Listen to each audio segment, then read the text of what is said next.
Halo Sobat Bola Indonesia, apa kabar? Semoga semua dalam kondisi sehat, bahagia, dan selalu dilimpahkan banyak rezeki yang bermanfaat. Amin. Amin. Sobat semua, terima kasih yang sudah subscribe channel ini. Semoga kami bisa terus berkembang dan lebih bertanggung jawab. Sobat, uh, bahwa sebentar lagi Coach STY akan mencoret pemain yang kemarin ikut ITC untuk Ya. dibawa ke SEA Games nanti. Konon akan ada 9 nama yang akan dicoret, ya. Satu dari sisi senioritas yang harusnya 3, kemarin ada 4, itu udah kita bahas di video yang lalu. Dan sekarang kalau saya mau melihat sebenarnya di antara lini-lini yang ada, lini belakang, tengah atau depan, kira-kira lini mana sih yang masih menjadi kekurangan dari timnas Indonesia? Bro Ipung? Ya. Memang gini ya bro, kita acuannya adalah Piala AFF kemarin itu kan nyata sekali bahwa kita tuh tidak punya striker yang mumpuni gitu loh bro. Walaupun saat itu Ezra Walian, Hani Sagara, Dedi Setiawan itu juga pernah dicoba dalam pertandingan di AFF, tapi ketiganya rasanya tidak memenuhi ekspektasi yang diminta oleh Sintayong gitu loh. Jadi saya pikir posisi yang paling riskan dan paling lemah di Indonesia saat ini adalah di posisi striker gitu loh bro. Waduh, bukannya ada pemain-pemain kemarin yang muncul nama baru si Jangkung itu katanya? Iya. Justru gini, kan untuk mencari pemain-pemain yang katakanlah potensial untuk mengisi posisi-posisi ini, Sintayong tetap pada pakemnya bahwa dia akan mencari pemain muda. Itu satu ya. Kemudian alhamdulillah yang terjalinglah nama M. Ridwan ya. Pemain dari Persik Kediri yang posisinya sebagai striker, dan kemarin di lawan Andong dia juga ngegolin walaupun lewat penalti gitu loh. Tapi paling tidak bisa saja kemudian dalam proses selama TC berlangsung di Korea, M. Ridwan ini mendapatkan semacam drilling langsung mengenai cara-cara menjadi striker gitu loh bro. Karena sayang sekali bahwa posisi-posisi yang lain sepertinya sudah cukup oke katakanlah ya. Sementara di posisi yang seharusnya menjadi tumpuan terjadinya goal getter gitu lah, itu yang justru menjadi kekurangan kita. Walaupun kekurangan ini masih bisa ditutupin oleh pemain-pemain dari posisi lini tengah dan winger-winger kita yang memang bagus-bagus gitu loh bro. Nah oke. Kalau dari soal striker ini, apa memang kita dari dulunya seperti itu atau belakangan aja bahwa kita punya masalah di striker? Saya melihatnya kan di Liga Indonesia itu kan memang posisi striker rata-rata diisi oleh pemain asing ya. Jarang sekali pemain Indonesia yang di posisi. Apakah dari situ sebenarnya yang menjadi masalah? Bisa jadi, tapi sebelum kita melangkah ke situ ya, saya mungkin bisa bicara dulu mengenai flashback di era 90-an dan di awal tahun 2000-an, di mana saat itu Indonesia kan punya barisan striker-striker tangguh gitu loh bro. Sebagai contoh Ricky Yakobi gitu ya, yang akhirnya bisa bermain di Liga Jepang gitu loh.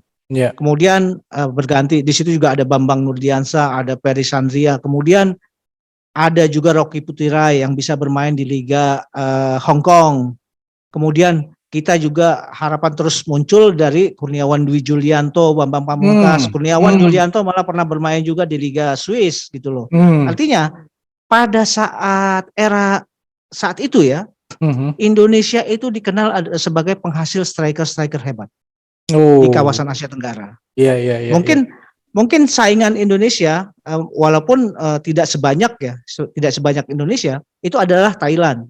Thailand punya striker yang tangguh zamannya Ricky Yakobi itu adalah Piapong ya. Piapong Piuon. Dia juga pernah bermain juga di Liga Jepang. Kemudian ada Kiati Suksinamoang. Itu juga striker lumayan, itu juga striker tangguh juga. Kemudian terakhir adalah Terasil Dangda. Tapi amunisi, katakanlah perbendaharaan striker-striker Indonesia itu lebih kaya pada saat itu gitu loh bro. Jadi kalau tadi pertanyaan Bro Eri mengenai kenapa striker kita sekarang ini jadi dalam tanda kutip melempem gitu ya, mungkin bisa jadi karena posisi-posisi striker yang beredar di Liga Indonesia itu banyak diisi oleh pemain-pemain asing. Oh gitu itu loh, bro. ya. Berarti tadi yang saya tanyakan memang ada kaitannya kurang lebih ya. Ada seperti itu. kaitannya bro. Ya oke. Tapi selain itu juga ini ada perkembangan yang menarik dari sepak bola modern saat ini ya bro. Dimana kalau dulu tumpuan mencetak gol memang ada di posisi striker gitu loh.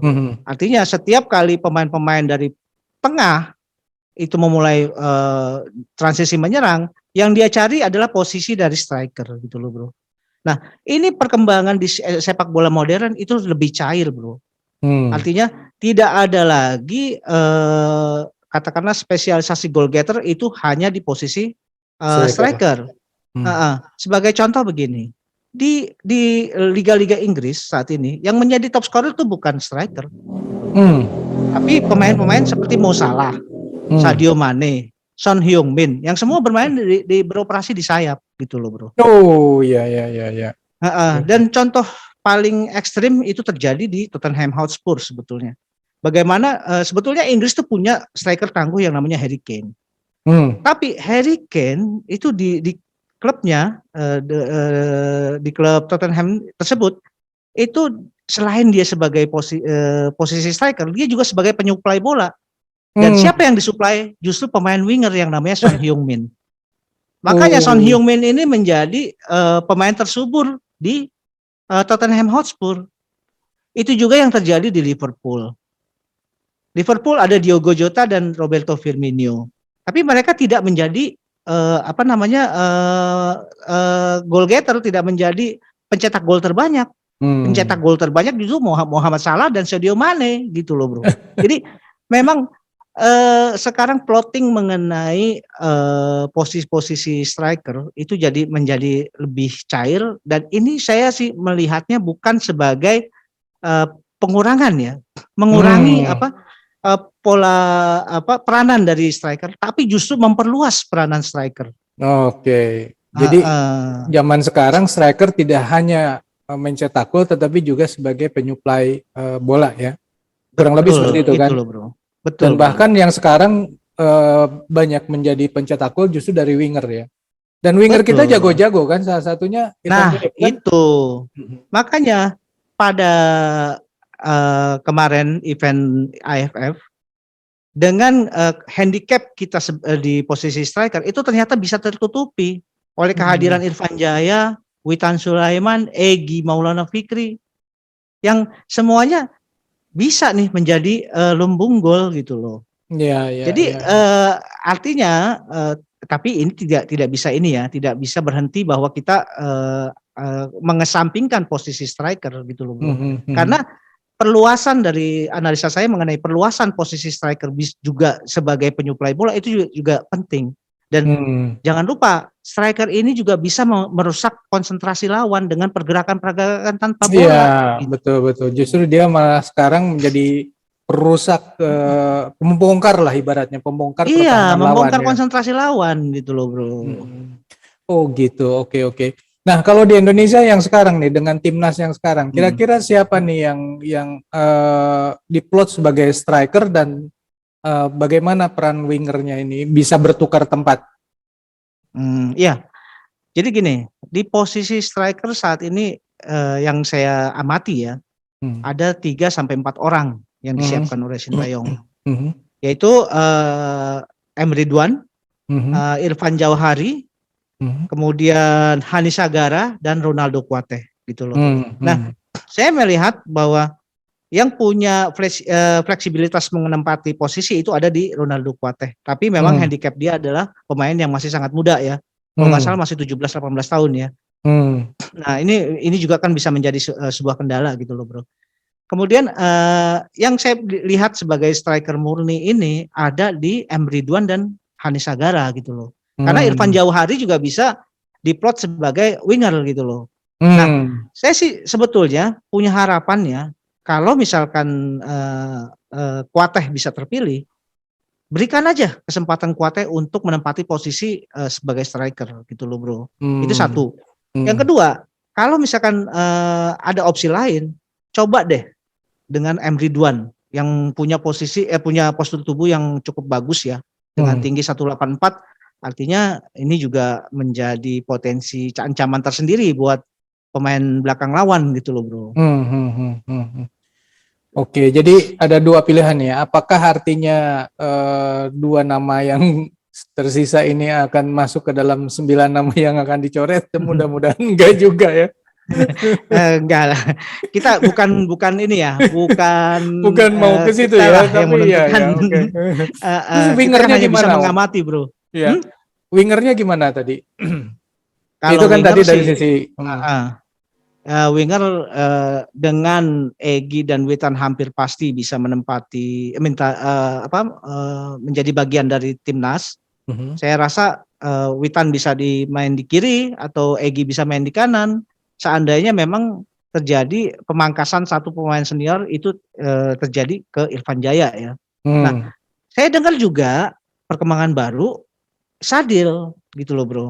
Hmm. Sadil ini katanya sih kalau berdasarkan berita-berita itu Sadil sudah mendapat izin dari presidennya Sabah dan Hmm. presiden Sabah itu sudah berkomunikasi dengan ketua umum PSSI gitu Ya, loh. waduh, tinggal Jadi nunggu ada nih ya. kemungkinan Sadil bisa main Ya, gitu. walaupun sebenarnya katanya Sabah sendiri jadwal pertandingannya nggak berubah ya. Ya, karena gini, walaupun bagaimana ya kita kalau melihat klasemen ya di Hmm. Liga Malaysia di mana Sabah sendiri menempati posisi kedua di bawah Johor Darul Ta'zim, itu Hmm. kan artinya kekuatannya Sabah itu tuh lebih merata gitu loh. Hmm. Bisa jadi apa namanya? Sadil sendiri kenapa kemudian dapatkan izin karena ya mereka beranggapan bahwa tanpa Sadil pun mungkin masih bisa mereka bisa ini ya masih bisa bertahan lah gitu loh. Atau Tapi yang mungkin, saya dengar juga bahwa Sadil juga dilepasnya itu hanya pada saat pertandingan-pertandingan Indonesia aja nih bro. oh gitu, kok bisa? Jadi kalau misalkan Indonesia akan bermain dilepas, setelah itu balik ke Sabah gitu loh. Atau bagaimana saya kurang tahu mengenai teknisnya gitu loh bro. Wow. Heeh. Atau begini sih sebenarnya kenapa juga Hmm. dilepas karena lawan-lawan tangguhnya Sabah yang ada pemain nasionalnya kan itu juga mereka tidak bermain. Bisa jadi karena itu juga. Iya nggak sih? Ya, laga tunda jadinya akhirnya Iya. ya. Bisa jadi, bisa jadi. Karena kemungkinan seperti itu bisa aja terjadi karena penundaan ini juga kan tidak hanya menimpa satu klub di Malaysia. Pasti ada Ya. beberapa klub yang tertunda gitu loh, Bro. Oke, baiklah Sobat Bola Indonesia. Tadi kita ngobrolin soal striker ya. Menurut sobat-sobat semua, siapa sih sebenarnya striker yang keren menurut sobat di antara pemain timnas Indonesia? Silakan tulis di komentar ya. Oke, kita akhiri dulu obrolan kita kali ini. Kita lanjut dengan tema yang lain di video yang akan datang. Bro Ipung, sobat semua, Yep. kita akhiri dulu. Bye. Terima kasih, Baik, Bro. thank you, Bro.